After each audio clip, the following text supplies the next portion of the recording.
যদি টিভিটো ক্লোজ কৰি চাই কান্দিছে কিন্তু চকু পানী ওলোৱা নাই মই যোৱাকালি ৰাতি ৰকিবুল হুছেইনৰ ফটোটো জুম কৰি মই চাইছো এটা মোৰ ঘাম ওলাইছে বুলি ক'লে ইয়াত ঘাম দেখা পাই আছে নে নাই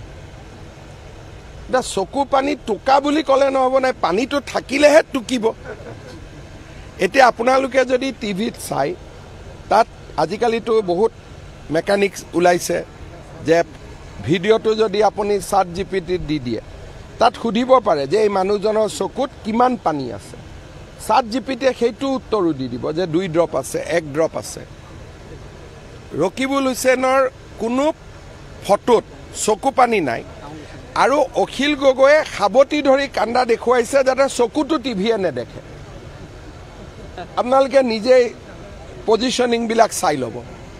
এওঁলোক সংখ্যালঘু মানুহৰো শত্ৰু